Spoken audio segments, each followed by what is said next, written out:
사랑하는 교우 여러분께 귀하신 우리 주님의 이름으로 문안합니다. 11월의 마지막 주일을 맞았습니다. 여러분 한 주간의 삶이 어떠셨는지요? 이제는 날이 제법 추워졌죠? 이제 겨울이라고 말을 해도 과언이 아닐 정도로 찬바람이 붑니다. 무성했던 나뭇잎들이 이제 다 떨어지고 겨울을 준비합니다. 저와 여러분 2021년 이 코로나로 인하여 늘 근심과 염려가 가득했던 무언가 마치 전쟁통을 살아낸 것 같은 그런 한 해를 보냈습니다. 여러분의 한 해는 어떠했는지 11월의 마지막 주일 아침에 곰곰이 우리들이 이제 지나온 길을 걸어 돌아봅니다. 12월은 여러분 교회력으로는 대림절이라고 그래서 오늘이 이제 대림주일의 첫 주일인데 추수감사절이 지나고 말입니다. 그래서 교회는 어쩐지 12월이 되면 좀 들뜨고 시작하는 기분입니다. 그러니까 한 해를 돌아보고 또 한 해를 생각하기에는 이 11월 마지막 주일이 가장 적합한 주일이 아닐까 생각합니다. 우리 삶을 한번 돌아보면서 내가 잘 살아왔나? 나는 이 올 한 해를 어떻게 보냈는가? 이렇게 한번 상고하시면서 오늘 귀하고 복된 주일 예배를 함께 드렸으면 좋겠습니다. 우리 다 같이 경배 찬송 찬양하라 내용으로 부르시면서 11월의 마지막 주 주일 예배를 우리 하나님 앞에 올리도록 하겠습니다. 찬양하라 내 영혼아, 찬양하라 내 영혼아, 온 마음과 정성 다하여 주 찬양하라.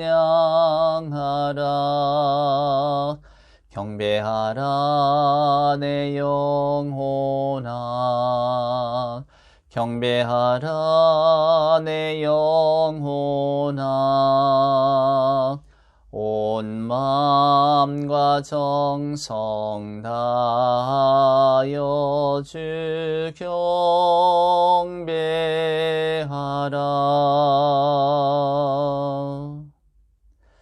사도신경으로 우리들의 신앙을 고백합니다. 전능하사 천지를 만드신 하나님 아버지를 내가 믿사오며 그 외아들 우리 주 예수 그리스도를 믿사오니 이는 성령으로 잉태하사 동정녀 마리아에게 나시고 본디오 빌라도에게 고난을 받으사 십자가에 못 박혀 죽으시고 장사한 지 사흘 만에 죽은 자 가운데서 다시 살아나시며 하늘에 오르사 전능하신 하나님 우편에 앉아 계시다가 저리로서 산 자와 죽은 자를 심판하러 오시리라.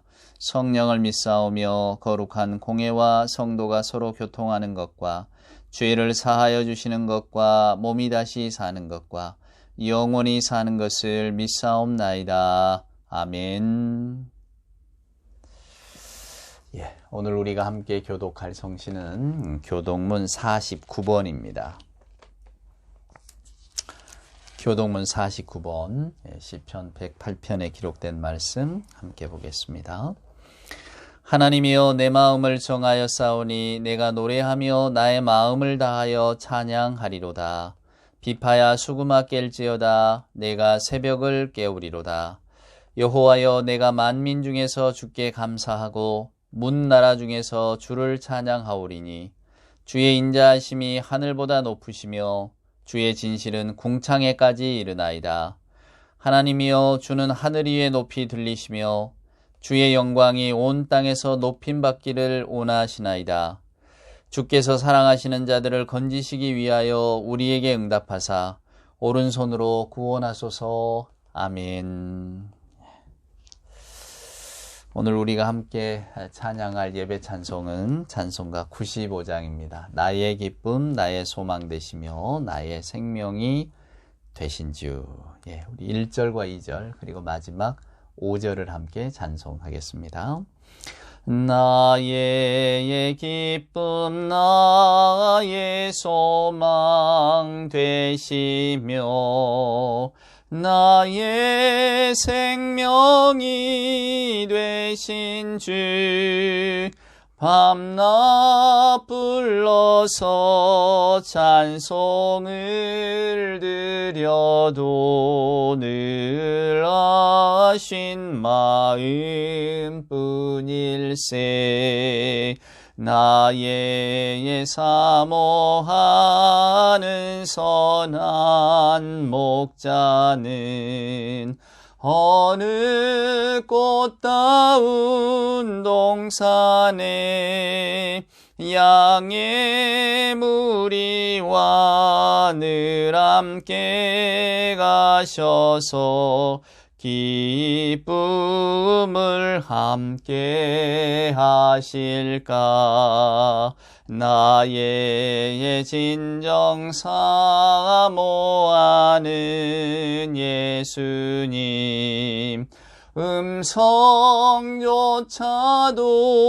반갑고 나의 생명과 나의 참 소망은 오직 주 예수뿐일세.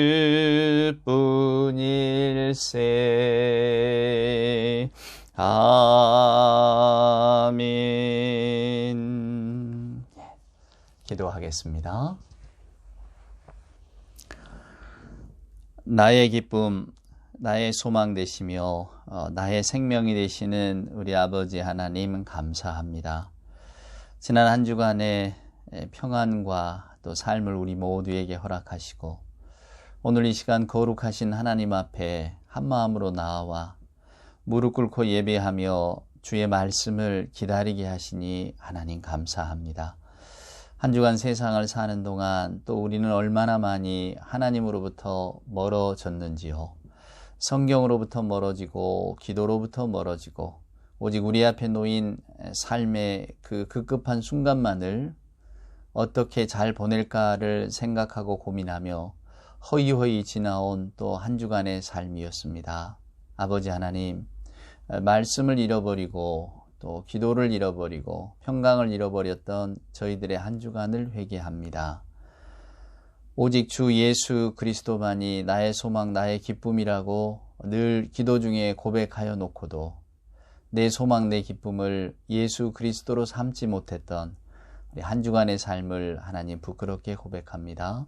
저희들 이 시간 주님 앞에 빈 마음으로 나아 앉았사오매 아버지 하나님, 세상의 일로 가득 차고 또 세상의 욕심으로 우리의 생각이 머물렀던 하나님 그 그릇들을 다 비워내어 주시고 이 시간 오직 생명이신 아버지 하나님과 그 생명의 영이신 주님의 그 복됨을 따라갈 수 있도록 하나님 도와주시옵소서. 하나님 이 시간 저희들 간절히 간구할 때에 저희들의 일신상의 안전과 또 저희들 삶의 길이 그저 평탄한 길이 되게 해달라고 기도하지는 않게 하여 주옵소서. 하나님, 또 쉬운 짐, 편한 짐을 지겠다고 기도하지도 않도록 하나님 저희들의 생각과 마음을 붙들어 주시고, 그러나 하나님 자갈이 깔렸다 할지라도 그 경사긴 길을 잘 오를 수 있는 힘과 용기를 달라고 기도할 수 있는 심령들이 될 수 있도록 하나님 도와주시옵소서. 우리 모두에게 그러한 생의 용기를 하나님 허락하여 주시옵소서. 말씀이 승리하고 주의 약속만이 영원하다는 그 신앙의 길을 하나님 저희가 잘 걸어갈 수 있도록 신앙의 용기를 허락하여 주시옵소서. 우리 눈에 보이는 것들이 우리를 가득 채우고 입에 단 것만이 제 입을 벌리게 할 때에 달고 오묘한 우리 하나님의 말씀을 먼저 삼키게 하시고 하나님을 믿고 의지할 때에 주의 뜻이 그저 이 땅에 이루어지기를 간절히 소망하면서 그 주의 뜻을 이루는데 빛과 소금의 역할을 우리가 감당할 수 있기를 간절히 소원합니다. 하나님, 저희들을 불쌍히 여기시고 그 소명과 사명 잘 감당할 수 있도록 힘과 용기를 허락하여 주시옵소서. 하나님, 저희들 연약합니다. 때로는 육신의 고통으로 인하여, 육신의 연약함으로 인하여 좌절하고 낭망할 때가 많습니다. 또 심령이 가난함으로 인하여서 하나님, 그 가난함이 하나님의 부요함으로 채워지지 못하고 내게 없는 것으로, 때로는 시기와 질투, 때로는 불안함을 가지고 하나님 안절부절 살아갈 때가 많은데, 그 연약함도 하나님 다 감당하여 주옵시고 이걸 잘 이겨낼 수 있는 힘을 또한 허락하여 주시옵소서. 물질로 인하여 고통받는 우리 사랑하는 교우가 있다면 하나님 그의 마음을 위로하여 주시고 또 삶에 지지 않는 용기를 허락하여 주시옵소서. 여러 가지 일들로, 또 때로는 자녀 문제로, 또 부모님의 문제로, 나의 건강 문제로, 하나님 여러 가지 일로 우리가 엎드리고 간구하고 하나님의 도우심을 구할 때에 하나님 아버지 어머니 된 심정으로 저희들을 살펴주시고 정말 말할 수 없는 은혜와 용기를 하나님 허락하여 주시고 북돋아 주옵기를 간절히 소원합니다. 오직 주의 이름을 부르는 자는 하나님 멸망치 않는다 하셨사오매 주의 이름을 부르며 저희가 담대함으로 저희들에게 주어진 생의 길을 걸어갈 수 있도록 하나님 도와주시옵소서. 11월의 마지막 주일입니다. 2021년 남은 한 달을 잘 감당하게 하시고 정말로 하나님 이 한 해가 내게는 복된 한 해였다고 고백할 수 있는 삶을 살아갈 수 있도록 마지막까지 하나님 꼭 붙들어 주시옵소서. 이제 이 시간 저희들 빈 마음 속에 주의 말씀을 기다립니다. 주님의 말씀이 저희들의 마음밭에 떨어져서 또 그 말씀이 싹이 나고 또 열매가 되며 신앙의 아름다운 꽃을 피울 수 있도록 주여 도와주시옵소서. 주의 성령께서 저희들과 내내 함께 하실 줄 믿사올 때에 우리 구주 예수님의 귀하신 이름으로 간절히 기도드리옵나이다. 아멘. 오늘 우리에게 주시는 하나님의 말씀, 오늘은 빌립보서 3장에 있는 말씀을 한번 같이 보도록 하겠습니다. 바울의 고백이 들어있는 복된 말씀인데요. 여러분도 잘 아실 겁니다. 자, 빌립보서 3장 5절부터 9절에 있는 말씀을 제가 한번 읽어보겠습니다. 나는 8일 만에 할례를 받고 이스라엘 족속이요 베냐민 지파요 히브리인 중에 히브리인이요 율법으로는 바리새인이요 열심으로는 교회를 박해하고 율법의 의로는 흠이 없는 자라. 그러나 무엇이든지 내게 유익하던 것을 내가 그리스도를 위하여 다 해로 여길 뿐더러 또한 모든 것을 해로 여김은 내 주 그리스도 예수를 아는 지식이 가장 고상하기 때문이라. 내가 그를 위하여 모든 것을 잃어버리고 배설물로 여김은 그리스도를 얻고 그 안에서 발견되려 하려 함이니 내가 가진 의는 율법에서 난 것이 아니요 오직 그리스도를 믿음으로 말미암은 것이니 곧 믿음으로 하나님께로부터 난 의라. 아멘. 여러분, 프로이드라고 하는 사람 아시죠? 정신분석학, 또 심리학계에 아주 지대한 영향력을 미친 사람이죠. 그 프로이드의 일화 중에 이런 이야기가 있습니다. 1917년인가 어느 해에 그가 기차 여행을 하고 있었대요. 그런데 기차가 갑자기 덜컹거리더니 그 화장실 문이 이렇게 스르르 열리는 겁니다. 그리고 그 안에 웬 낯선 남자, 모자를 쓰고 잠옷을 입은 낯선 남자가 화장실에 있더라는 거예요. 제가 너무 놀라서 여기 당신 칸이 아닌데 왜 여기 앉아 있느냐고 이렇게 이야기를 하려는데 그 안에 있는 사람이 자기인 걸 알게 된 거죠. 여러분, 유럽의 그 기차는 이렇게 칸막이로 돼 있던 거 기억나시죠? 그냥 방처럼 돼 있잖아요. 그 안에 화장실이 있었던가 봐요. 그 문이 열리면서 앉아있는 자기 모습이 거울에 이렇게 비쳤던 거죠. 그러니까 프로이드의 이야기는 난데 거울에 비친 사람이 나는 왜 나를 저렇게 낯설게 봤을까? 그러면서 낯설은 두려움에 대한 이야기를 합니다. 자기가 처음 보는 것 같은 자기인데도 두려웠다는 거죠. 여러분 혹시 그런 경험 없으십니까? 어느 날 이렇게 그림자가 비치는데 해그림자에 자기 어떤 이렇게 뒷모습을 보니까 웬 뭐 까까머리가 있었다든지 아니면 그 자기 실루엣을 보고 굉장히 낯설다 이렇게 느껴본 기억 없으세요? 우리가 늘 신앙생활을 하면서 신앙적으로 우리가 조금 변했으면 그냥 우리 교회 용어로 좀 은혜를 받고 내가 좀 사람이 좀 달라졌으면 이렇게 마음의 소망을 품을 때가 있지요. 저는 우리 스스로가 우리를 낯설게 여길 때 그런 변화가 온다고 생각합니다. 그러니까 우리가 우리에게 너무 익숙해져 있을 때 이게 나이구나, 뭐 나는 이런 사람이지, 이게 내 모습이지, 이렇게 그냥 쭉 살아갈 때는 그냥 삶의 관성, 삶의 타성으로 살아가지만 그럼에도 불구하고 문득 우리가 우리의 모습이 낯설어질 때 비로소 영적으로 한 발짝 더 들어가는 계기가 아닌가, 그런 생각이 들 때가 있단 말입니다. 그러니까 그 낯설은 두려움을 느끼는 거죠. 여러분 이제 금방 그 크리스마스 계절이 돌아오는데 찰스 디킨스가 쓴 그 크리스마스 캐롤이라고 하는 그 이야기 생각나십니까? 왜 구두쇠 스크루지 이야기 말입니다. 구두쇠였잖아요. 근데 그가 그 성탄절 이브 그 전날 밤에 이제 꿈을 꾸게 되는데 그 장면을 보면 저는 참 그 인상 깊었던 것이 자기 어린 시절로 돌아가요.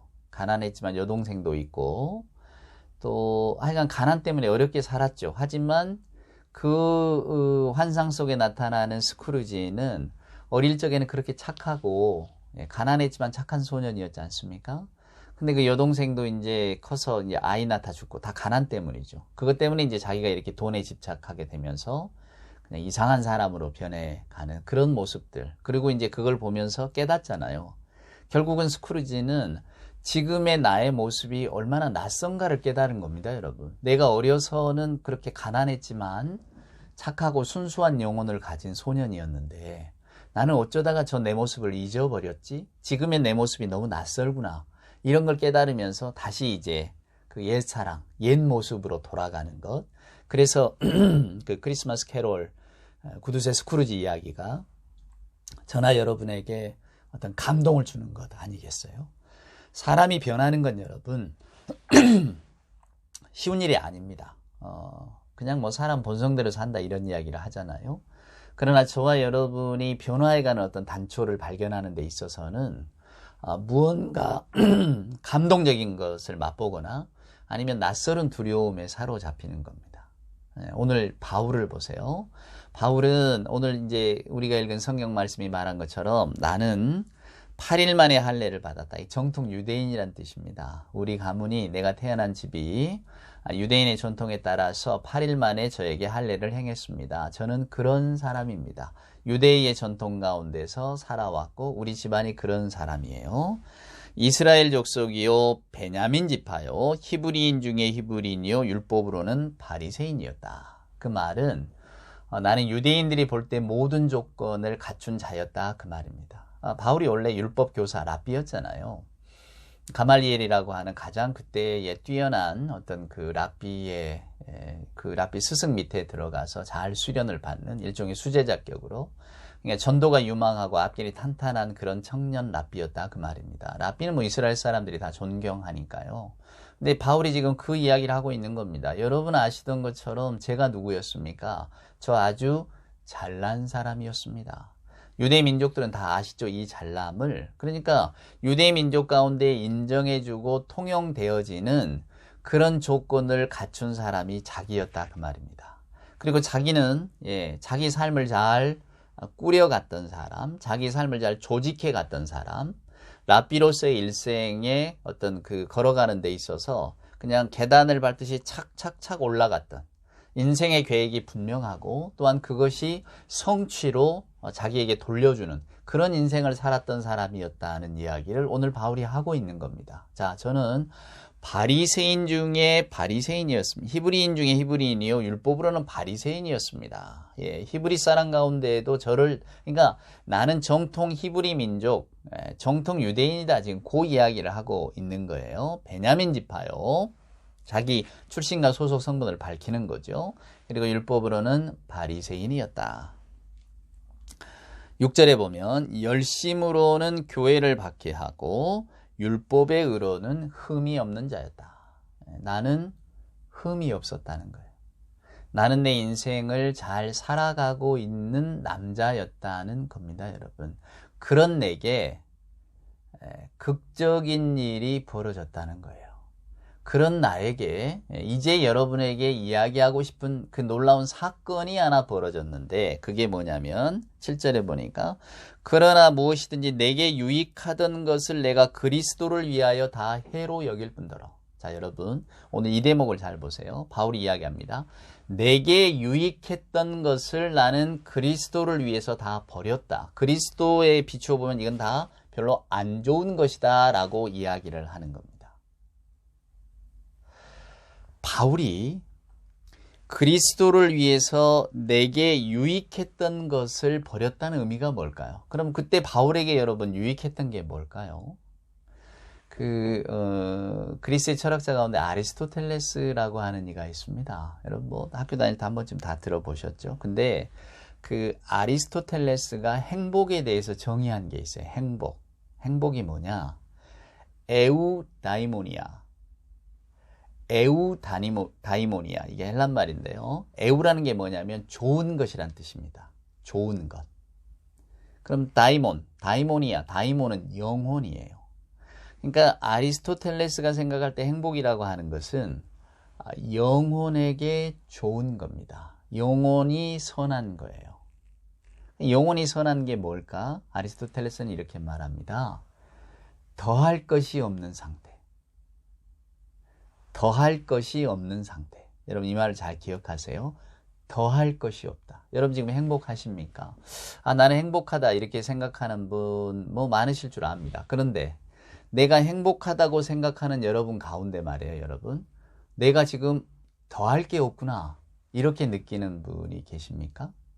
나는 뭐 이것도 좋고 저것도 좋고 이것도 충분하고 저것도 충분하니 내게는 보탤 게 없다. 이렇게 생각하십니까? 그러면 여러분 행복하신 분이에요.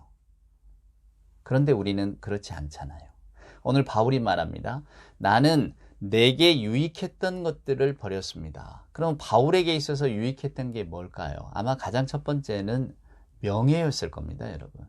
바울은 랍비였잖아요. 랍비라고 하는 것은 그때 당시에 명예입니다. 명예. 사람이 취할 수 있는 가장 높은 거죠. 여러분 명예가 왜 높은 거냐면 그 명예 속에는 사람들의 인정이 있잖아요.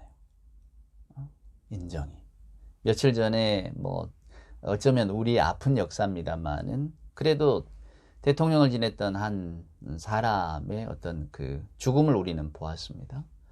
근데 아무도 조문하지 않아요. 물론 아무도라는 표현은 그렇지만 거의 모두가 죽은 자 앞에서는 되게 좀 이렇게 그래도 조금은 옷깃을 여미기 마련인데 이 죽음 앞에서는 대부분의 사람들이 옷깃을 여미지 않습니다. 한 나라의 대통령이었는데 왜 그럴까를 여러분 생각해 보세요. 그것은 사람들의 인정이 없는 겁니다. 인정이 없기 때문에 존중이 없는 거예요. 그의 삶에 대해서. 그럼 불행한 삶인 거죠. 부귀 영화를 누렸다 할지라도 여러분. 그러나 아무에게도 인정받지 못한 자의 죽음이라고 하는 것은 모두에게 다 깊은 아픔과 상처를 남기는 겁니다. 그러니까 명예라고 하는 게 여러분 이게 단순한 문제가 아니잖아요. 명예가 그냥 뭐 높은 자리에 올라갔다, 사람들이 뭐 알아준다, 뭐 그가 뭐 어떤 자기 직종에서 뭐 가장 높은 자리에 올라섰다, 뭐 이런 의미는 여러분 아닌 걸로 여러분도 아실 줄 압니다. 이 명예라고 하는 것은 그 주위를 둘러싼 사람들의 사랑과 인정이 다 거기에 들어가 있는 거예요. 존경이 들어가 있고. 그래서 명예가 중요한 겁니다. 저와 여러분은 그 명예를 얻기를 원하죠. 명예로운 인간이 되기를 원한다 그 말입니다. 고대 그리스 이야기를 읽어보아도 영웅들은 전부 이 명예 때문에 살고 죽습니다. 명예라는 게 그만큼 소중한데 바울은 여러분 그때 당시에 명예를 얻고 있었습니다. 히브리인 중에 히브리인이고 나는 바리새인, 율법으로는 바리새인이었다.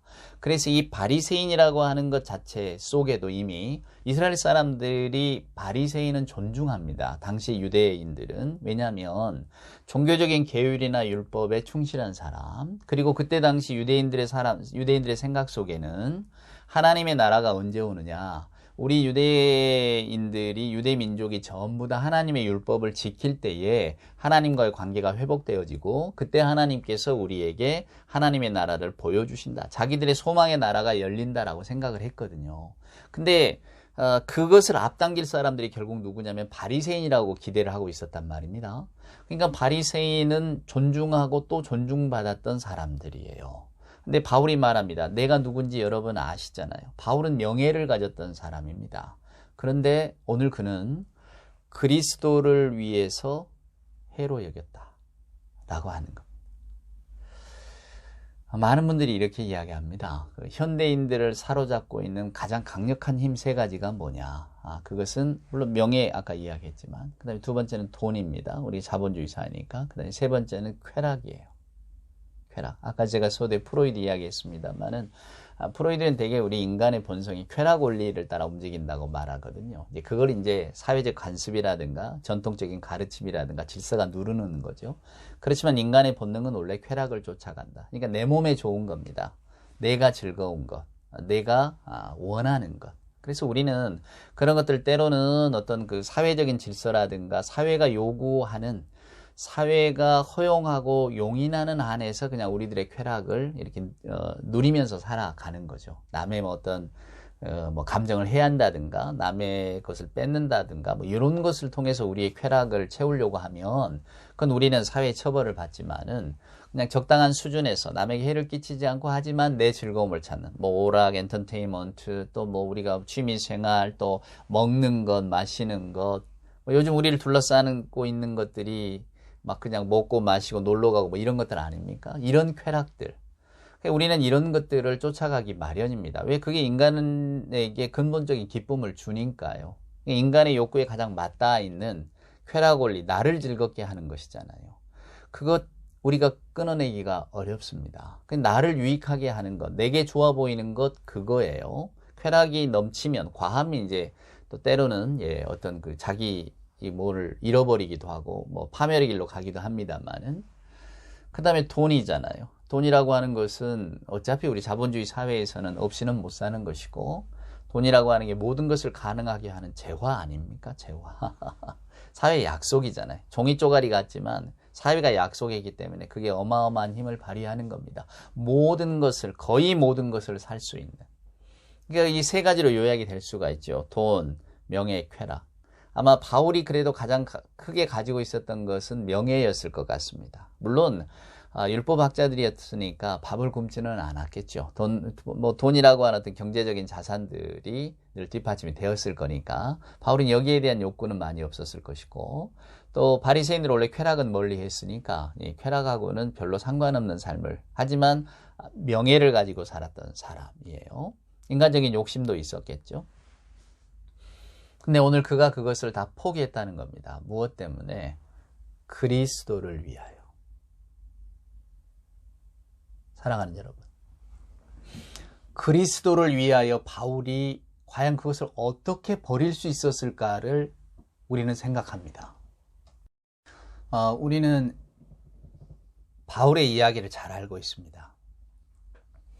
사도행전의 말미에 가면 바울이 자기 고백을 하잖아요. 예.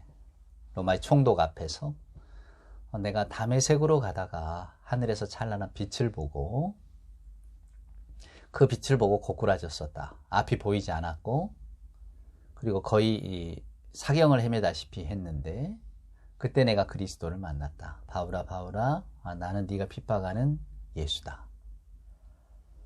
바울에게 있어서 이 극적인 경험은 낯설은 두려움으로 다가왔을 겁니다. 주님의 음성 가운데 저는 자기를 보았다고 생각했어요.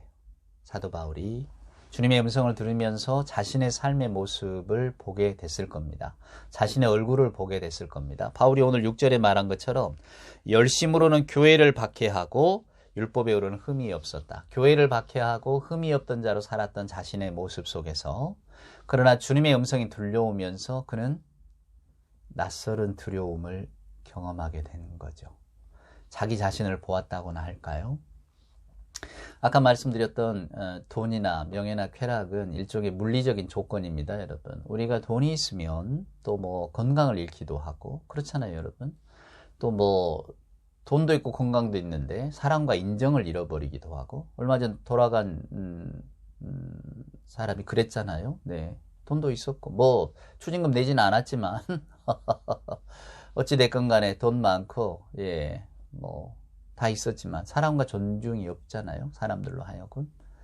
그러니까 이런 물리적인 행복들은 뭔가 계속 하나가 있으면 하나가 없고 또 하나가 채워지면 또 하나를 더 채워야 하는 이런 것들로 우리에게 다가옵니다. 그러니까 더 이상 더할 나위 없는 상태가 안 되는 거죠. 근데 바울 역시도 저는 예수를 만나고 진정한 행복이 무엇인가를 깨달았다고 생각합니다. 예수 안에 있다는 것이 나를 이렇게 더 이상 더할 것이 없는 사람으로 만들어 놓는구나. 그래서 바울은 이런 고백을 합니다. 내게 있던 것, 전에는 내게 유익했던 것, 즉 전에는 내가 이것이 좋고 이것을 꼭 얻어야 되고 이것이 내 인생에 가장 유익하고 좋은 거야 라고 생각했던 것이 그리스도를 만나고 나니까 이게 별거 아니라는 것을, 오히려 해로 여겼다는 것을 자기 스스로 고백하고 있잖아요. 나는 이제는 예수 한 분만 있으면 됩니다. 이렇게 이야기합니다. 8절에 보세요. 또한 모든 것을 해로 여김은 주 예수 그리스도를 아는 지식이 가장 고상하기 때문이라. 내가 그를 위하여 모든 것을 잃어버리고 배설물로 여김은 그리스도를 얻고 그 안에서 발견되려 함이니. 중요한 단어는 배설물입니다. 배설물은 날마다 쌓이는 걸 밖으로 배출하는 겁니다. 그게 배설물 아닙니까? 배설물을 한 번 배출했다고 해서 쌓여지 그냥 이제 다시는 안 쌓이는 게 아니잖아요. 그러니까 날마다 내보내야 되는 것이 배설물인 겁니다. 오늘 바울의 이 고백 속에서 우리는 그리스도를 아는 행복이 우리를 진정으로 자유케 하려면 얼마나 한 노력과 의지가 필요한 것인가를 알게 됩니다. 그것은 날마다 비워내는 노력을 해야 되는 거죠. 우리는 물리적인 세계, 물질의 세계 속에 살고 있습니다. 우리를 둘러싸고 있는 물질과 우리가 화해해야 우리가 평화한 삶을 살 수 있다고 느끼고 있죠. 더더군다나 오늘날과 같이 자본주의 사회에서는 여러분 더 그렇지 않겠습니까? 돈이 우리를 자유롭게 하고 돈이 우리를 편안하게 하고 돈이 있어야 사람 노릇하는 것 같고 돈이 있어야 뭐 다른 사람 앞에 주눅 들지 않고 당당한 것 같은, 거기에 명예가 더해지면 더 좋겠죠. 여러분, 돈과 명예가 주어졌으면 이제 내가 즐거운 것, 뭐 여행을 한다든지 영화를 본다든지 오락을 즐긴다든지 내 취미생활을 한다든지 이런 것들이 다 채워져야만 우리가 비로소 행복하다고 하지 않겠습니까? 날마다 이런 것들을 우리는 그냥 눈만 뜨면 도처에서 우리에게 달려듭니다. 이것이 있어야만, 돈과 명예와 쾌락을 누려야만 행복하다고. 그래서 우리는 거기에 젖어 사는 거죠, 여러분. 근데 오늘 말씀을 읽어보면 사도 바울도 거기 젖었던 사람이 예수를 만나고 체험하고 보니까 그것이 별로 의미가 없다는 것을 알게 됐고, 또 그것들이 날마다 나를 채우려고 할 때 저는 배설물처럼 그걸 날마다 버립니다. 이런 이야기를 지금 우리에게 들려주고 있는 겁니다. 여러분, 저는 왜 우리가 도노돈수라고 하잖아요. 학교 다닐 때 배웠던 일종의 불교 가르침인데 한 번 깨달으면 이제 필요 없는 거죠. 한번 딱 깨달으면 그걸로 끝이다. 근데 또 반대편에 있는 분들은 도노점수, 깨닫는 건 한 번일지 몰라도 계속 닦아야 된다. 뭐 이런 이야기를 하는데 저는 개인적으로 여러분 그냥 한 번 딱 내가 완전히 깨닫고 완전히 변화돼서 이제는 나 옛 모습을 버리고 그 한순간에 바뀌었어요 하는 사람의 말을 저는 잘 믿지 않습니다. 제 성격 유형 자체가 그런 것들을 쉽게 이렇게 받아들이는 성격이 아니에요. 오늘 사도 바울은 우리가 생각할 때는 다메섹 도상에서 주님을 만나고 그냥 확 변화가 일어났다. 이제 저와 여러분이 그렇게 생각하기 쉽지만, 그러나 바울의 인생을 이렇게 돌아보면 그렇지 않았던 것 같습니다. 제가 여기서 뭐 긴 말씀을 드릴 수는 없어요. 그러나 바울이 썼다고 하는 그 13권의 서신서를 읽어보면 고린도전서와 디모데전서는 확실히 다릅니다. 세상을 보는 눈도 다르고 사람을 대하는 눈도 달라요. 바울이 점점 달라지고 있는 거예요, 여러분.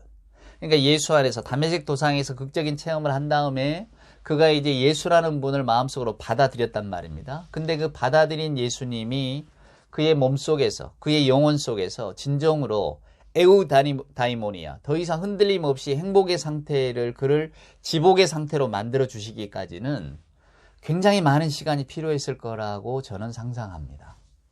계속해서 싸웠겠죠, 자신과. 우리식으로 이야기하면 돈과 명예와 쾌락과의 싸움 속에서 그는 끊임없이 이것을 배설물로 여기고 버려내는 훈련들을 했을 겁니다. 성경에 자세히 나와 있지 않지만 바울의 인생을 이렇게 더듬어 보면 바울에게도 반드시 그러한 시간들이 계속해서 찾아왔겠구나라고 하는 느낌이 저에게는 옵니다. 여러분은 어떠십니까? 우리는 그냥 어떤 그 변화의 노력 없이 한순간에 내게 어떤 그런 깨달음이 찾아오면 어떨까? 이런 걸 기대하고 살잖아요. 뭔가 극적인 변화가 내게 오면 나도 변할 것 같고, 또 극적인 변화가 오면 내가 이제 흔들리지 않고 신앙생활 할 것 같잖아요. 그러나 여러분, 어디 우리가 그렇습니까? 우리라고 하는 이 나의 자아가 그렇게 만만한 적이 아닙니다. 쉽게 버릴 수 있는 게 아니다 그 말입니다. 바울은 여러분 극적인 경험을 했습니다. 다메섹 도상에서 주님의 음성을 듣고 주님을 만났죠. 그런 그가 이제 정말 우리가 알고 있는 사도 바울로 살아가기까지 저는 얼마나 많은 눈물과 인고의 세월이 필요했을까를 생각해 봅니다. 아라비아로 가서 홀로 있던 시간도 있었고, 바울에게는 또 빌립보 감옥에 갇혔던 시간들, 매를 맞고 거의 죽을 뻔했던 시간들, 또 때로는 갈등도 겪잖아요. 사도들하고 갈등도 겪으면서 아마 바울은 계속해서 그에게 주셨던 하나님의 은혜가 자신을 이렇게 다듬어 갔다는 것들을 많이 느꼈을 겁니다. 저는 여기에서 우리들의 신앙의 소망을 발견합니다. 우리는 우리의 삶에 어떤 삶에도 극적인 뭐가 있으면 좋죠. 마치 로또 당첨되듯 뭔가 놀라운 일이 펑 터졌으면 하지만 그렇지 않잖아요. 신앙도 마찬가지입니다. 우리의 신앙에도 뭐 저나 여러분이나 다 우리도 마치 바울처럼 한 번에 큰 깨달음이 있어서 내가 가진 거 다 버리고 말입니다. 이제는 다 이거 쓸모없는 거다 이렇게 하고 정말 주님 앞에 홀가분하게 설 수 있다면 얼마나 좋을까 이렇게 상상하고 기도하지만 그러나 여러분 그런 순간들은 오지 않을 겁니다. 정말로 쉽게 오지 않을 겁니다. 그러면 어떻게 맞습니까? 날마다 마치 쌓인 배설물들을 퍼내고 버리듯이 우리가 영적으로 저와 여러분의 마음에 행복한 우리가 성경 용어는 샬롬이잖아요. 모든 것과 다 화해하고 이게 결국 더할 게 없는 거죠. 나는 됐다. 이만하면 됐다. 나에겐 더 이상 더할 게 아무것도 없다. 이렇게 느끼는 그런 행복의 감정들은 바울이 고백하는 것처럼 주 예수 그리스도 안에서 발견되는 것. 그럴 때에야 가능한 게 아니겠는가. 근데 그 길을 걷기 위해서는 우리에게는 날마다 우리를 비워내는 것, 또 날마다 낯설은 두려움으로 우리를 대하는 것. 예수 안에서 여러분 내가 새롭게 되겠다고 결심했잖아요. 그리고 그 새로움을 위해서 살아가려고 노력한단 말입니다. 그리고 어느 순간 말씀을 듣거나 찬송을 부르거나 기도하거나 예배하던 도중에 마치 어떤 불같은 체험이 우리에게 있어서 나 이제 변할 거야. 나 변했어. 나 변할 수 있을 것 같아. 이런 소망을 갖는다 할지라도 그러나 그 순간적인 경험과 결심은 또 잠깐이잖아요. 돌아서면 잊어버리고 다시 옛 모습을 회복해서 옛 자아를 쫓아 살아가는 즉 바울이 말한 내게 유익한 것 그 세 가지 것을 그냥 이렇게 쫓고 거기에 마음을 뺏겨 살아가는 것 같은 우리 나 자신 이런 나 자신을 볼 때마다 항상 낯설은 두려움을 가지셔야 한다는 거죠. 그 낯설은 두려움이 우리를 전혀 새로운 세계로 인도할 것입니다. 그 세계가 어떤 세계입니까? 예수 그리스도로 인하여 나는 더할 게 없다라고 하는 그 삶의 경지 말입니다. 그 마음에 차오르는 것 말입니다. 누구나 다 예수 믿는 분들은 그것을 원하지 않겠습니까? 오늘 사도 바울의 고백처럼 말입니다. 저와 여러분도 언젠가는 그 고백을 할 수 있을 거라고 저는 생각합니다. 아니 저는 믿습니다. 주의 성령께서 우리를 거기까지 인도해 주시겠죠. 지금은 어떠냐? 지금은 아닌 것 같아요. 지금은 부단히 깨지고 또 부단히 노력하고 정말로 우리가 하나님이 주신 행복, 예수 그리스도 안에 있는 영원한 생명을 만나는 그 행복 때문에 이제 저에게는 더 이상 더 할 게 없군요. 주님, 저를 여기까지 인도해 주셔서 감사합니다. 이런 고백을 할 수 있는 시간들 저는 분명히 찾아올 거라고 생각합니다.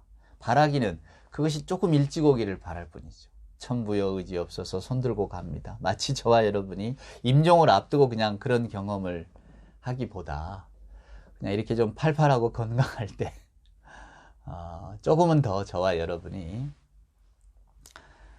뭐랄까요? 그냥 인간의 욕심이 남아있을 때 그런 것들을 다 이렇게 제해버리는 그런 주님. 오늘 바울의 말처럼 그리스도 안에서 발견되는 것이 내 최고의 행복입니다.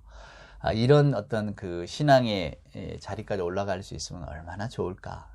그것을 고대하고 또 고대하는 거죠. 사랑하는 여러분, 부디 날마다 여러분 스스로를 낯설은 두려움을 가지고 꼭 대하시기를 바랍니다. 그 대함이 저와 여러분에게 신앙의 눈을 그 순간이라도 뜨게 할 겁니다.